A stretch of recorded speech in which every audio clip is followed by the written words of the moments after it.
Hey, it's Mark Strigl. We are joined by drummer Johnny Kelly. Thank you for being here. I do appreciate it. I've been a fan of yours for a while. I've seen you play in more recent years with Quiet Riot. I do want to talk to you Yeah. about that. But let's start with what you're up to with Dan Lorenzo, Patriarchs in Black. You guys have been on fire with this. I mean, there's been numerous Yeah. releases, and yeah, there you go. And the new album is home. It is awesome. I guess let's start at Thanks. the beginning. How did you end up teaming up with Dan Lorenzo? Dan, I've known Dan for quite a while, and we played a show together. My band Seven Floyd, no, Silverton was opening up for Life of Agony, and his other band, Vessel of Light, was also one of the Okay. support bands. We were playing with Life of Agony at the Bowery Ballroom Wow. Okay. in New York, and Uh, fast forward a few years later, So what was Dan that? Like reaches 10 out to years me. ago, maybe? 10? It might be at this Yeah. point eight Yeah. Okay. something. Time moves a lot faster now that I'm older. I don't know if you've noticed it as you've gotten older too, but time moves at a Oh, speed oh now yeah. that I've Yeah. never experienced. Yeah, I mean, I said when I was a kid, the summer vacation went on forever. Now it's gone. Yeah, I know. And so Dan reached out to me about getting together and putting something together. Actually, he said that Bobby Blitz from Overkill had suggested me to Dan, Right. and he had asked me about doing something, and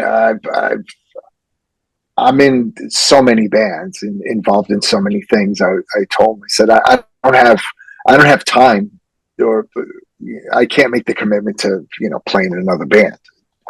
I said, but if you want to get together and just work on music, I'm totally into that. And that was the foundation. And then when it came time to put other people, bring other people in, he was asking me, who do you have in mind? Like, do you have anybody in mind to sing or play bass or whatever? And I suggested to him, I was like, well, why settle just on one person? I said, it's not a band. We're not gonna tour. We're not gonna do anything like that. I said, why don't we just start reaching out to friends Yeah. and like people that I wouldn't normally get the opportunity to play with. I mean, we're not in a room together. Everything's done remotely. That's also the world that we live in.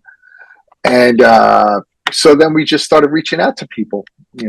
Between Dan and I, we know a number of people, and reached out to people that I used to play with, like Eric Morgan, played with him in Pale Horse. I mean, even friends of mine, guys that I played with before I joined Typo Negative, I've had Wow. come in. I've had my brother play guitar solos on a couple of Kiss songs and stuff, and Yeah. so that was it. And it was loosely based on like what Dave Grohl did with Probot. Right. Okay. Okay. Where I believe Dave played all the instruments and then Yeah. had the guests come in and either sing or do guitar solos and whatnot. We brought people in to do everything else besides guitars and bass. Okay.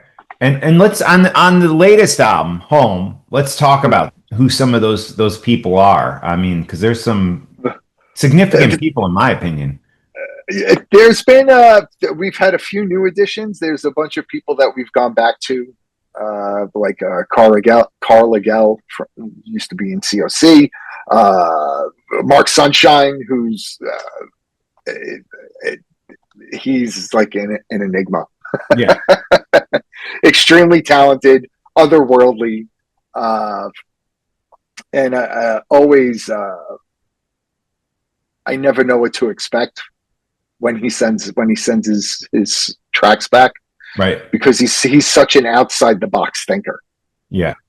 and I love that. And we got Dewey Bragg, who I played with in Kill Devil Hill for years. Right. He came in and just absolutely crushed the song. It was amazing, and really different for Dewey. Yeah. like what you would hear him do with Kill Devil Hill. This was completely, mind blowing. I loved it, and I was disappointed in the sense that after hearing his vocal track, I was disappointed that there were drums on the song, and we shouldn't have had drums on it. I think it took away from what he did, than Wow. complimented it or supported it in any way. Actually, it should have just been a cappella. Right. Dan and I kind of ruined the song. It should have just Wow. been Dewey. Yeah. And well, we got Rob Trainer, who's in Blackwater Rising. He's a regional band if they're from New York. I've known Rob since we've known each other since high school. Wow. Okay. Yeah, we played in a band together when we were kids, and Dan happened to know him as well. Yeah. Yeah. In his circles, and he brought Rob in. And he was like, "Yeah, I got Rob Trainer, and Rob." And I was like, "Rob Trainer." I was like, "I've known Rob since I literally like 16 years old." 16. Wow. Wow. And Daryl Rob Daniels is on there too. Oh yeah, Daryl, like Daryl and Rob have, and Mark, and as well as Carl, they've been on pretty much every record that we've done so far. Right. And Daryl also, the song that he did, Dan had this idea. He was when he told me about it, he was putting this song together, and he was like, "I hear opera singers Right. on," and I didn't really think anything of it at the time. I was like, "All right, cool, whatever, let's hear what happens, and he sent the song with the opera singers on it, and the parts that they did, and I was like, okay, where's the main vocal? Where's that? And Right. Dan was like, no, this is it. And we got into a thing about it, and I was like, no, I said it needs something else, and I was like, I don't know what that something else is, but it needs it, and it needs like a main vocal where it's saying something, and Dan threw the song at Daryl. And then Daryl brought it back, and it was like totally not what I had in mind at all. But I was just like, when I heard it, I was just like, holy shit, this is great. Yeah. Yeah. Works really well. Yeah, Daryl's really enthusiastic about getting his thing onto the Patriarchs albums, and I think this might be the second or third one that he's done. Right. Cool. Yeah. And, I know he's a big fan of hard rock music in general. So yeah, you always see cool. him. He pops up at festivals and, yeah. Jumps on stage and is, playing with other, does, guesting on, on other bands and stuff. Right. And I believe his drummer is also the drummer for Life of Agony. Oh, okay. For his band. Right. Okay. Okay. And, but yeah, and there's what's it, Abbey. There's some other stuff that kind of goes to more like the has those like New York hardcore roots kind of thing, right? And like guys from Dog Eat Dog are on the record. It's cool just to work with other people that you normally wouldn't get to work with, And, it's fun in that sense, and there's no expectations. And have you ever played live with the band? I don't think. No. And it's from what you're saying earlier on, it doesn't sound like that was ever the intention. That it's not ever going to be a live thing. I mean, it would be fun to try to put all these people together to do one show. Right. Yeah. It'd be a logistical nightmare, but it would be a lot of fun. Right. It would be fun just that Dan at least gets to work with some of these guys in the studio. Yeah. Like John Costco and what was the other guy's name? The guy that the old blues singer, Diaz. And Dan gets to work with some of these people in the studio, and I don't. I'm here in Texas, and I'm in my room. Dan sends me the songs. I do my drum tracks. I send them back. Right on. And then hold on, put my helmet on and hope for the best. Right on. We are talking with Johnny Kelly, a drummer of Patriarchs in Black, as well as lots of other bands and projects through the years. When did you move down to Texas? This summer was 8 years ago. Okay, all right. Yeah. But you originally from the New York area, were Yeah. specifically New Brooklyn. York City, Brooklyn. Okay, Brooklyn. Yeah. and a lot of people know your work with Typo Negative, legendary band. Yes. You joined them. Was it their third album? October Rust is when you came on board. No, I joined the band right after Bloody Kisses was released. Okay. And when I first joined the band, it was it was basically an unknown band. There was Yeah. a couple, some fans from the first record, and Bloody Kisses had just been released, and nobody was really familiar with it. It hadn't, it wasn't getting any airplay or anything that it went on to become. It was basically, the way I looked at it, it was like a local band that happened to have a record deal with some small independent label in Holland, Yeah. which basically Roadrunner was at that time. They had a couple of bands. They had Sepultura. They had King Diamond, but that kind of stuff you really had to find it, and it wasn't. It wasn't well known. They were, I mean, I was familiar with those bands, but Right. a lot of people weren't at that time. And we would, when I first joined the band, we would play like locally, play like Lamar, go to Right. Jersey. We played in like Connecticut, stuff like that, Pennsylvania, and it was basically kind of like on the weekends. Wow. That was it, and we all had day jobs. Go to work during the week and then play on the weekends, and then months later, the record came out in August of '93. I joined in November of '93, and then like in February of '94, we went out on tour. We did a run in the States. We were gone out for like 6 weeks and playing, small clubs and stuff like that. And then came back home, go to work, get back under the hoods of cars, and go to my day job. And then we had gotten a call from Nine Inch Nails, Right. like the Downward Spiral had just been released, and they had a dozen shows on the West Coast. But they were playing like smaller places for Nine Inch Nails, but they were doing like multiple nights at like the Moore Theater in Seattle. And it Okay. started in Seattle and worked our way down south and ended in Arizona. But it was like multiple nights, like 3 nights at like the Palace in LA. And so it was like these smaller venues. And like the support band that was scheduled to tour with them broke up like a few days before the tour started. Oh, wow. Okay. And we got the call, and we literally jumped in a minivan and a little cube truck and drove cross country Wow. from New York to Seattle. And after the tour was done, drove home, went back to work. It was that kind of thing, and we really didn't expect anything of it.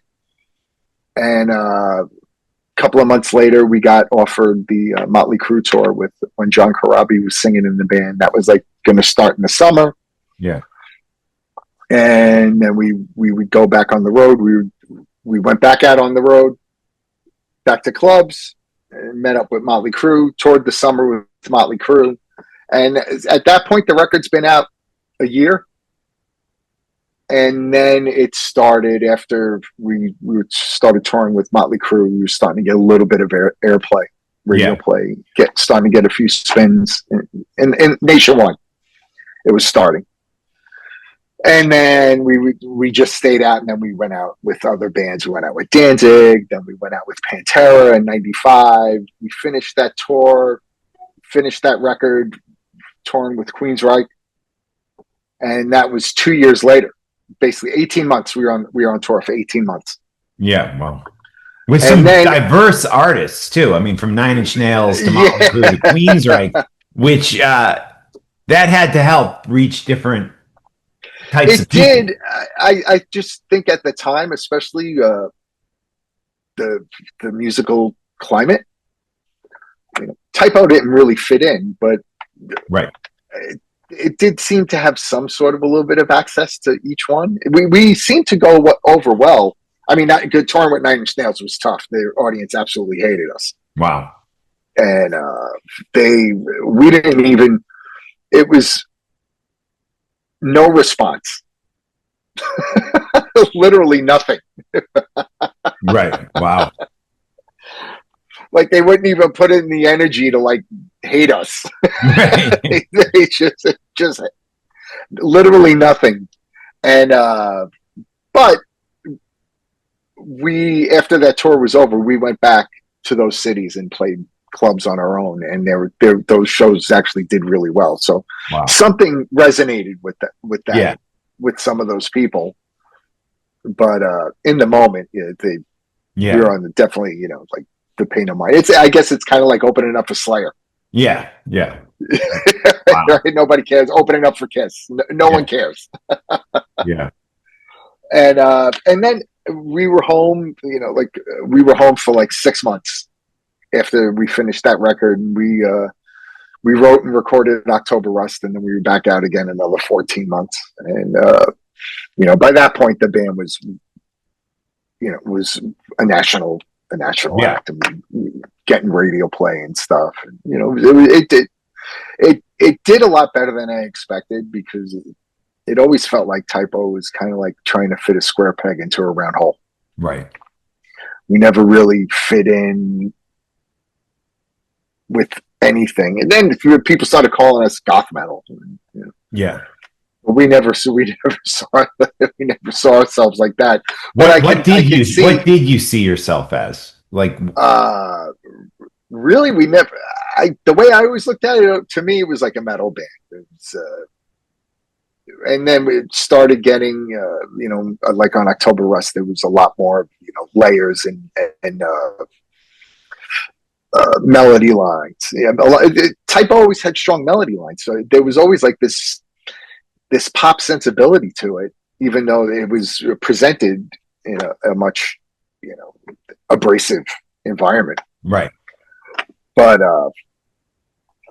it just, yeah, I guess like to me, it was just kind of like, metal and, hard rock, because there was always that strong, there was always a strong Beatles influence on what we were doing. And it's kind of hard to say, like you call Beatles metal.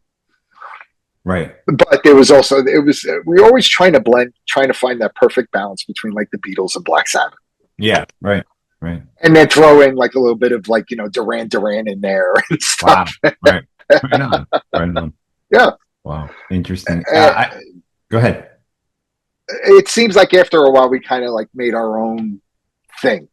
Yeah, absolutely. I always thought the band was so unique, so different than anything else going on. And I mean, I think I do want to move on to some of the other stuff you've done, but I do think that's why even today you see people discovering the band for the first time, and younger fans. I'm always surprised, like, wow, you probably weren't even alive when they were doing October Rust. Or how does that make you feel when you see that the legacy of the band still is so strong and remembered and celebrated? It's pretty mind-blowing, actually. Yeah. It seems like in certain ways, it seems like the band is more popular now than it was when we were active. Yeah. I don't know if there's like this, folklore to it or something, or yeah. But we seem to find a place in rock and roll where if you're going to get into that kind of music, people are introducing younger people to, you got to check this out. Right. If you're into this, you got to check this out. And I mean, I'm thankful and grateful, grateful to see that, four guys from Brooklyn, we made a mark. And here we are in 2025. People are still talking about it. And to me, that's incredible.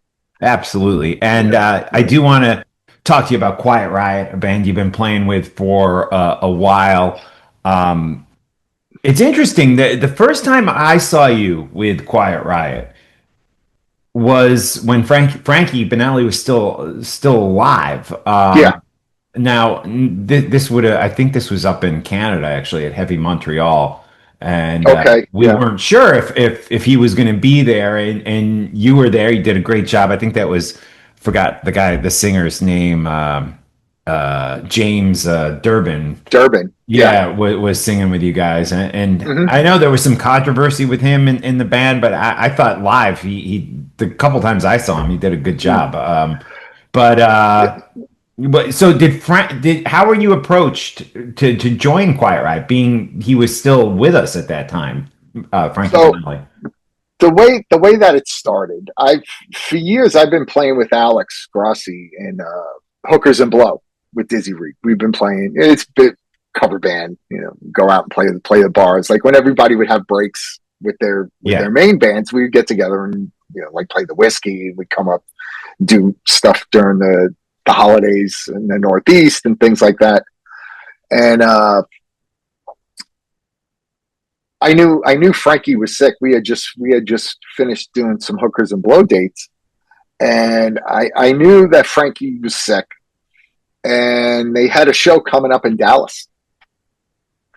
And I had suggested to Alex, I said, I know what's going on with Frankie health wise. I said, do you want me to help him?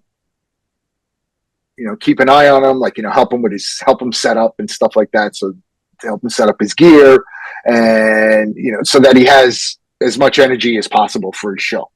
right. And I knew Frankie. I'd met him a number of times throughout the years and stuff. And we would talk online, geek out on like, vintage drums and stuff. And Right. and so Alex was like, I'll ask Frankie, it sounds like a good idea. Cause I was like, I'm going to be there anyway. And, so then Frankie was into it. Frankie was into the idea. And then I had mentioned to Alex, and I was not really expecting anything of it because it was really hard to fathom the idea of Quiet Riot existing without Frankie Benali in the band. I was just like, I said, if there's ever an issue and you need me to sub, I said, I'll fill in. Really not expecting anything to come of it. It wasn't like trying to fish for a gig or any, Right. nothing like that. Really just like, if he's too sick to do something, I could help you, like, keep help you, keep the date. And he was like, oh yeah, whatever. Thanks. Keep it in mind. And 2 days before that Dallas show, he was like, we need you to do the show. Frankie's, not well enough to travel. And really, I really wasn't expecting it. And I was like, all right, whatever. I was like, send me a set list. I'll figure this stuff out. I had 2 days to learn the set. Wow. And I had no idea what kind of gig they were doing when they were playing in Dallas. I just knew that they were playing in Dallas on such and such date, and close to my house, close to where I live. I get there, it's this huge outdoor show. There's thousands of people. They're playing with Rat and stuff, and I walk into the trailer. I'm like, this was a terrible idea.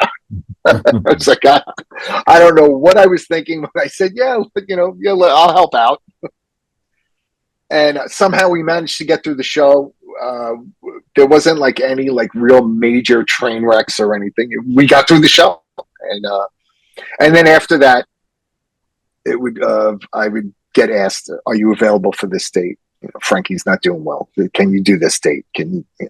And then it got to the point where Frankie's health had gotten to a spot. They were like, Are you available for the rest of the year? And from there, as Frankie's health was deteriorating, he was getting his ducks in a row. He's getting everything, getting his affairs sorted out and stuff, and he wanted to keep the band going. Okay. And when it got to that point, he wanted me to do it. Okay. Well, that's an honor. I mean, coming from a legendary guy like that. Yeah, and He chose you.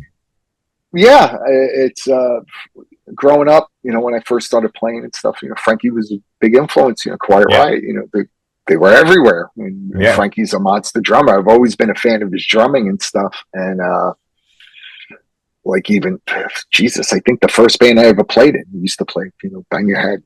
Right. Yeah, he played with Wasp for a while too. Yeah, he did. He He was did say actually that point in his career is probably as far as like his drumming and stuff like that is probably like his most prolific. wow. Like Yeah. the stuff that he did on the Crimson Idol is absolutely incredible. Yeah, and he played on that Billy Idol song too, right? He did was on- Money yeah, Money. yeah, Yeah, yeah, he did legendary it. guy. He did a number of things. I'm not like we've had like conversations, like talking with Rudy. Rudy had told me once one song that the session that he did, and I was like, no way. I was like, I couldn't believe it. It's like some other like Wow, big hit, big like iconic song. popish hit. Yeah, but Huh. he was doing session work. Just at that point in his career, he was just hustling, trying to make a living and just doing whatever he could. And that Money was the Money was one of those things, and then Yeah. found out, years later, oh, that Frankie Banali did that track. Yeah. I never knew he was on that as a kid. That was something I discovered Yeah. later in life.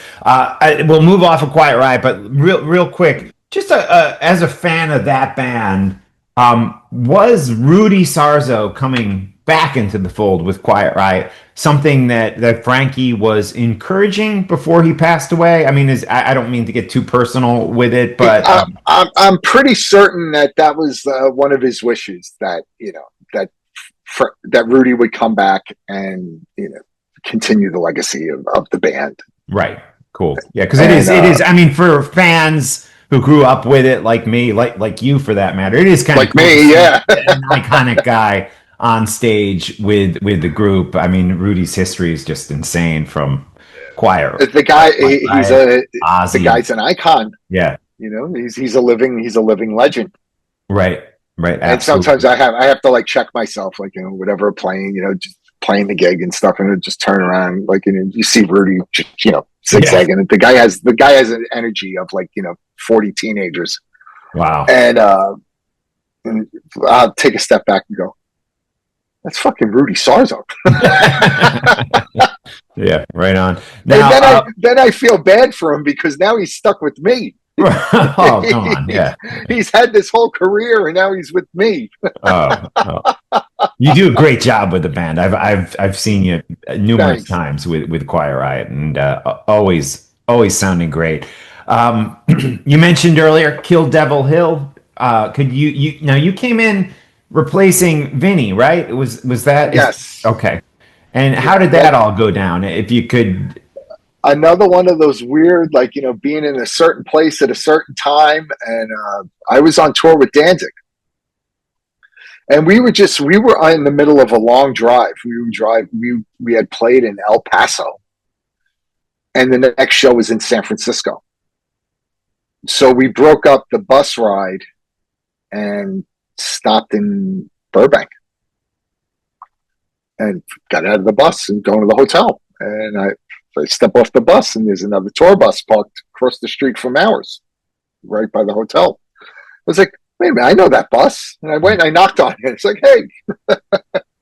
It was Rita's bus, Dime's bus. Oh, wow, okay. So and, Rex Brown was in.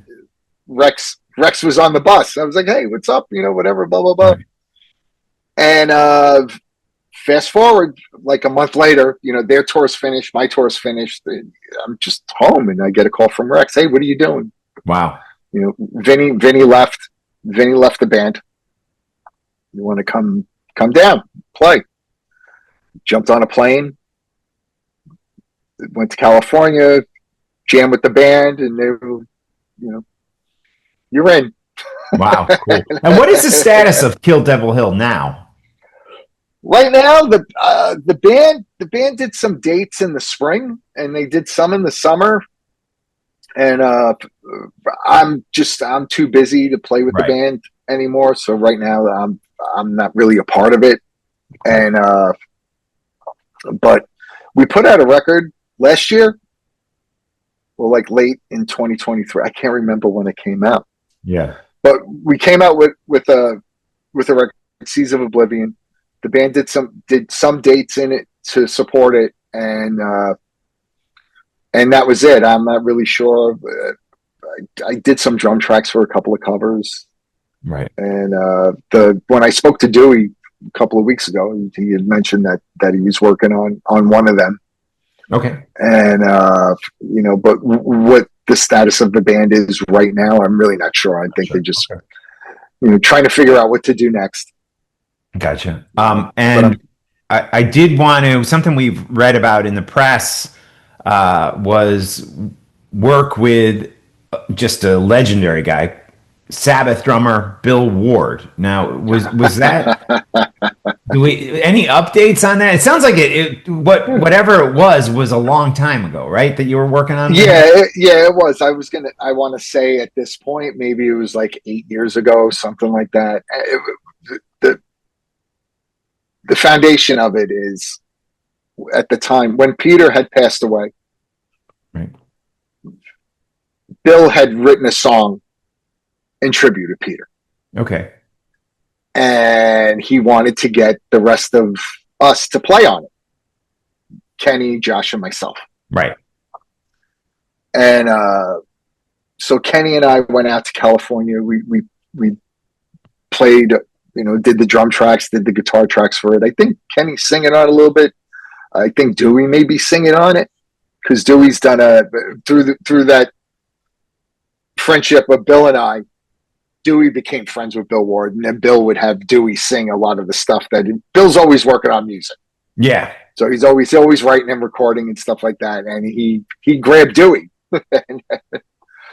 and so we did the song. Josh actually did a keyboard track on it and stuff. He didn't go to California. He did it in New York. Okay. And that was it.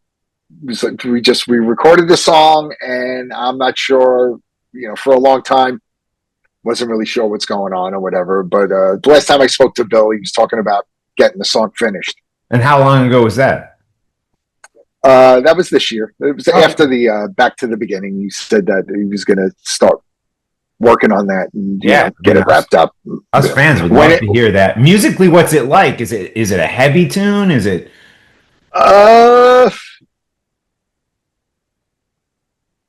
Yes, it's heavy, melancholy.